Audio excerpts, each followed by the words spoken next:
ನಮಸ್ಕಾರ ವೀಕ್ಷಕರೇ, ನಾನು ಇವತ್ತು ನಿಮಗೆ ಬಾಳೆಕಾಯಲ್ಲಿ ತವಾ ಫ್ರೈ ಯಾವ ರೀತಿ ಮಾಡೋದು ಅಂತ ತೋರಿಸ್ಕೊಡ್ತೀನಿ. ತುಂಬ ಸುಲಭ ಮಾಡ್ಕೊಳ್ಳೋದು. ಇದನ್ನು ಈವ್ನಿಂಗ್ ಸ್ನ್ಯಾಕ್ಸ್ ಆಗಿ ಕೂಡ ಮಾಡ್ಕೊಬೋದು, ತುಂಬ ಚೆನ್ನಾಗಿರುತ್ತೆ. ಮತ್ತು ಇದಕ್ಕೆ ಅನ್ನ ರಸಮು, ಅನ್ನ ಪಪ್ಪು ಆ ರೀತಿ ಏನಾದರೂ ಮಾಡಿಕೊಂಡ್ರೆ ಜೊತೆಗೆ ನೆಂಚ್ಕೊಳೋದಕ್ಕೆ ತುಂಬ ಚೆನ್ನಾಗಿರುತ್ತೆ ಇದು.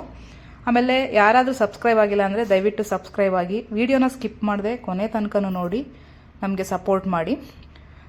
ನೋಡಿ, ಇದನ್ನು ಅಷ್ಟೇ ಯಾವ ರೀತಿ ಮಾಡೋದು ಅಂತ ನಾನು ನಿಮಗೆ ತೋರಿಸ್ಕೊಡ್ತೀನಿ.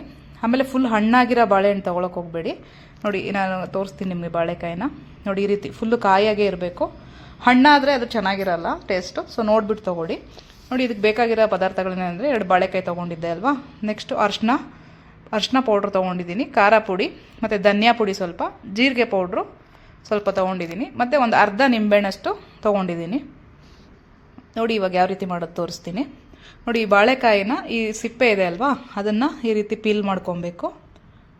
ಆಮೇಲೆ ಫುಲ್ ಜಾಸ್ತಿನೂ ತೆಗಿಯೋಕ್ಕೆ ಹೋಗ್ಬೇಡಿ, ಸುಮ್ಮನೆ ಮೇಲೆ ಒಂದು ಲೇಯರ್ ಅಷ್ಟೇ ನೀವು ಪೀಲ್ ಮಾಡ್ಕೊಳ್ಳಿ. ನೋಡಿ, ಈ ರೀತಿ ಪೀಲ್ ಮಾಡಿಕೊಂಡು ಆಮೇಲೆ ನೋಡಿ, ನಾನು ಎಷ್ಟು ಫುಲ್ ಕಾಯಾಗೇ ಇದೆ ಹಾಗೆ ತೊಗೊಂಡಿದ್ದೀನಿ. ನೋಡಿ, ಇಷ್ಟು ನಾನು ಇದು ಮಾಡ್ಕೊಂಡೆ ಅಲ್ವಾ. ಸೊ ಇದನ್ನು ನಾನು ನಾನು ಒಂದು 4 ಭಾಗ ಕಟ್ ಮಾಡ್ಕೊತಾ ಇದ್ದೀನಿ. ಸೊ ಇದು ತುಂಬ ತೆಳುಗೆ ಮಾಡ್ಕೊಬೇಡಿ, ಚೆನ್ನಾಗಾಗೋದಿಲ್ಲ, ಚಿಪ್ಸ್ ಥರ ಆಗಿಬಿಡುತ್ತೆ. ಸೊ ಈ ರೀತಿ ಸ್ವಲ್ಪ ಥಿಕ್ನೆಸ್ ಸ್ವಲ್ಪ ಜಾಸ್ತಿನೇ ಇರಲಿ. ಒಂದನ್ನು 4 ಪೀಸ್ ಮಾಡಿಕೊಂಡ್ರೆ ಸಾಕು. ನೋಡಿ, ಇವಾಗ ಅದನ್ನು ಏನಿದೆ ಅಲ್ವಾ ಮಸಾಲ, ಅದನ್ನು ನಾನು ಇವಾಗ ಮಿಕ್ಸ್ ಮಾಡ್ಕೊತಾ ಇದ್ದೀನಿ. ಖಾರ ಪುಡಿ, ಧನಿಯಾ ಪುಡಿ ಮತ್ತು ಜೀರಿಗೆ ಪುಡಿ, ಅರಿಶಿನ ಪುಡಿ ಇಷ್ಟನ್ನು ಇದು ನಾನು ನಿಂಬೆಹಣ್ಣು ರಸ ಹಿಂಡ್ಕೊಂಡು ನಿಂಬೆಹಣ್ಣು ರಸದಲ್ಲೇ ಇಷ್ಟನ್ನು ನಾನು ಮಿಕ್ಸ್ ಮಾಡ್ಕೊತಾ ಇದ್ದೀನಿ. ನೋಡಿ, ಇದಕ್ಕೆ ರುಚಿಗೆ ತಕ್ಕಷ್ಟು ಉಪ್ಪನ್ನು ನಾನು ಇವಾಗ ಹಾಕ್ಕೊಂಡು ಇಷ್ಟನ್ನು ನಾನು ಈ ರೀತಿ ಮಿಕ್ಸ್ ಮಾಡ್ಕೊತಾ ಇದ್ದೀನಿ. ನಿಂಬೆಹಣ್ಣು ಅಷ್ಟೇ ಎಷ್ಟು ಬೇಕು ಮಿಕ್ಸ್ ಮಾಡ್ಕೊಳ್ಳೋದಕ್ಕೆ ಅಷ್ಟನ್ನು ಮಾತ್ರನೇ ಹಾಕ್ಕೊಳ್ಳಿ, ಜಾಸ್ತಿ ಬೇಡ.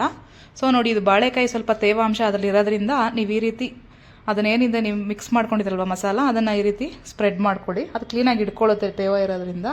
ಸೊ ನೋಡಿ, ಇದು ಮ್ಯಾರಿನೇಟ್ ಮಾಡೋದೇನು ಬೇಕಾಗಿಲ್ಲ ತುಂಬ ಹೊತ್ತು. ಸೊ ಅದು ಹಂಗೆ ಮಾಡ್ಕೊಬೋದು, ಎಲ್ಲ ಕ್ಲೀನಾಗಿ ಮಸಾಲೆ ಹಿಡ್ದಿರುತ್ತೆ. ಸೊ ಎಣ್ಣೆ ನೋಡಿ, ನಾನು ಇಷ್ಟೇ ತುಂಬ ಲೈಟಾಗಿ ಹಾಕ್ಕೊಂಡಿದ್ದೀನಿ. ಸೊ ಈ ರೀತಿ ಹೆಂಚು ಕಾಯ್ದ ಮೇಲೆ ನಾನು ಈ ಬಾಳೆಕಾಯಿನ ಇದರಲ್ಲಿ ಹಾಕ್ಕೊತಾ ಇದ್ದೀನಿ. ನೋಡಿ, ಇದನ್ನು ಅಷ್ಟೇ ನೀವು ಸ್ವಲ್ಪ ಹೈ ಫ್ಲೇಮಲ್ಲಿ ಇಟ್ಕೊಂಡು ಮಾಡಿಕೊಂಡ್ರೆ ಸೀದೋಗ್ಬಿಡುತ್ತೆ.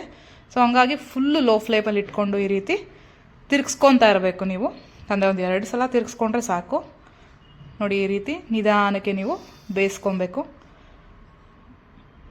ನೋಡಿ, ತುಂಬಾ ಏನು ಸೀದೋಗಲ್ಲ, ತುಂಬ ಚೆನ್ನಾಗಿ ಬರುತ್ತೆ ವೀಕ್ಷಕರೇ. ಆಮೇಲೆ ತೆಳು ಕಟ್ ಮಾಡಿಕೊಂಡ್ರೆ ನೋಡಿ ಆ ಚಿಪ್ಸ್ ಥರ ಆಗಿಬಿಡುತ್ತೆ. ನೋಡಿ ಎಷ್ಟು ಕ್ಲೀನಾಗಿ ಬೇಯ್ತಾ ಇದೆ ಅಂತ, ಇಷ್ಟು ದಪ್ಪ ಇರಬೇಕದು. ನೋಡಿ, ಇವಾಗ ರೆಡಿಯಾಗಿದೆ. ಇದನ್ನು ನಾನು ಸರ್ವ್ ಮಾಡ್ಕೊತಾ ಇದ್ದೀನಿ.